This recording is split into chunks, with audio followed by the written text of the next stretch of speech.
Nežinau, ar man šiandien pavyks kažkaip normaliai jums pristatyti šitą pilietį, todėl kad šiandien aš pristatinėju vaiką.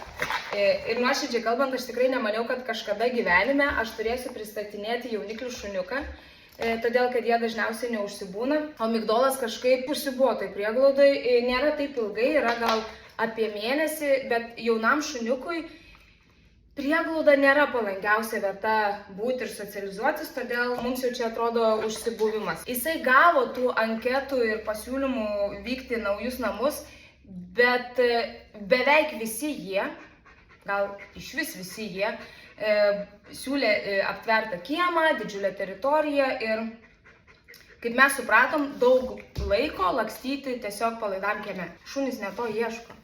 Šunys ieško šeimininko ir lakstyti vienam be žmogaus savo kieme. Šuniui gal bus įdomu tenai vieną, antrą dieną, trečią, o paskui jisai pradės nuobodžiauti, pradės rausti duobes, jisai pradės gulinėti, jisai pradės loti per tvorą ant kitų šunų. Ir tai tikrai nėra toks gyvenimas, kokio mes ieškom ypatingai jaunam šuniukui. Todėl, kad jaunam šuniukui reikalinga tiek protinė, tiek fizinė iškrova. Jam yra 7 mėnesiai, jisai ieško namų ir ieško žmonių, kurie suvokia, kad šuns turėjimas tai yra laiko leidimas su juo, o ne paleidimas jo kažkur į kiemą, nieko neveikiant. Jis netgi buvo gavęs tokį pasiūlymą, kur jie turi jau vieną šuniuką, kuris gyvena viduj, namie, kaip ponas, netgi taip ir buvo parašytas sofos karalius, o Migdolas būtų lakstytų kieme. Tai kaip tam šuniukui jaustis? Jisai mato, kaip kitas šuniukas eina namo laimingas kaip ponas, o tu lieki lauke ir, pavyzdžiui, iš ryto tu negali prieiti prisiglausti prie žmogaus, tu tiesiog negali kada nori būti šalia žmogaus. Tai yra, kaip iš vis gali būti tokie pasiūlymai? Taip net tiesiog negali būti tokio dalyko, kad mažiukas šuniukas neva telpa į namus, o didesniam šuniui jau tada nebėra vietos. Jo labiau, kad Migdolas nėra jau toks labai didelis šuo, jisai dabar sveria 14 kg. Ko gero, jeigu ir augs, tai augs ten, nežinau, porą centimetrų. Jisai šiek tiek turbūt pastambės, nes dabar yra paaugliškai lieknas, bet jisai nebus labai didelis, jis yra vidutinio ūgio šuo. Bet net ne tame esmė. Kiekvienas šuo gali tilpti į namus, jisai beje prieš tai gyveno bute, jisai antrą kartą pas mus atvyksta į prieglaudą, pirmą kartą atvyko būdamas leliukas, paskui jis rado namus ir dabar mes praktiškai jį patys susigrąžinom. Todėl, kad viena mergina mums atsiuntė balso įrašą, kaip Migdolo šeimininko mama grasina kažkokiam žmogui, kad vos Migdolui per galvą kažkur išveš užkas ir tiesiog savo sūnui pasakys, kad Migdolas pabėgo. Ir aišku, tai galėjo būti ir nervinė išraiška, bet mes nenorėjom laukti, kol šitas grasinimas taps veiksmu ir kreipėmės ir pareikalavom grąžinti šuniuką. O šituo grasino Migdolui todėl, kad jisai nemokėjo atlikti tualeto reikalų lauke.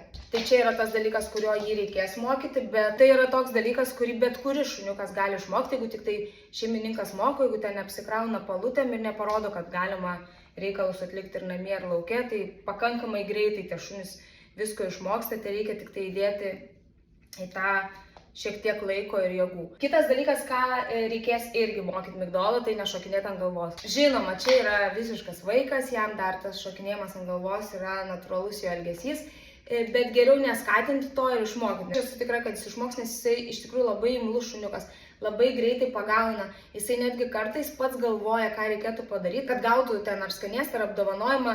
Jisai, pavyzdžiui, mato, kad šokinėja, tu gali net nieko nesakyti, jisai prisėda. Ir visada patariu, jeigu šuniukas pats priema tokį sprendimą, labai jį pagirti. Jeigu turit skanėstų, iš karto atskanėstų, jeigu neturit skanėstų, tai tiesiog girti emociją.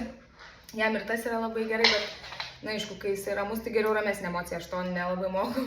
Kitas dalykas, ką daro Migdolas, kas yra išskirtinis jo bruožas, jisai kanda į ranką.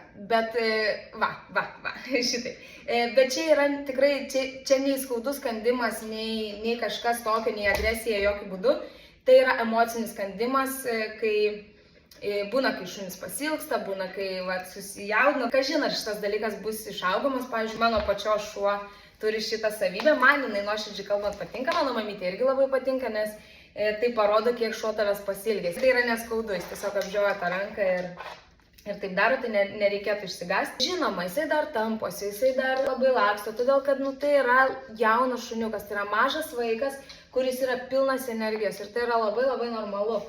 Bet jeigu šitą energiją ir galvytę, kuri yra visiškai kaip kempinė, nukreipsit tikslingą linkme ir mokysit, ar nežinau, sportuosit kažką su juo, tai tikrai turėsit nuostabų šunį. Todėl, kad man tai panašu, kad tai yra šuo, kuris labai greitai viską pagaus. Jis tikrai nebuvo nei skriaustas, nei nieko negalėjo jam būti daroma blogo, todėl, kad jisai grįžo labai socialus, jisai nieko nebijo. Jeigu kažko būna nematęs, tai jisai pirmą kartą gal šiek tiek išsigąsta, bet labai greitai supranta, kad ai, čia nėra ko bijoti, jeigu jam ten teisingai parodai, taisyklingai supažindini, tai jisai visiškai prie visko pripranta. Labai socialus, fainas, į žmogų orientuotas šuniukas, pavyzdžiui, namuose elgėsi nuostabiai. Netgi kai tu valgai, matos, kad jisai nori, bet jisai labai greitai supranta, kad negalima lipti ant stalo, negalima lysti tau į akis. Gali pasireikšti reakcijos į šunis, todėl kad buvimas prieglaudai gali turėti blogos įtakos.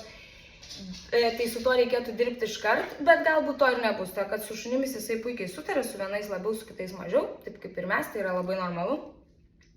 Šiaip aš nežinau, aš neturiu prie ko prikipti, šuniukas labai fainas, man yra labai keista, kad kol kas jisai negauna normalaus pasiūlymo.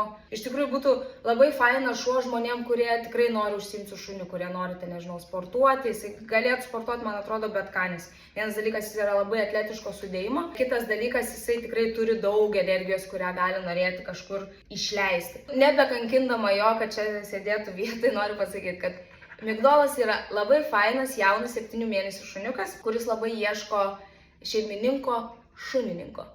Šunininkas šeimininkas yra tas žmogus, kuris savo gyvenime mato vietos ir veiklai su šuniu.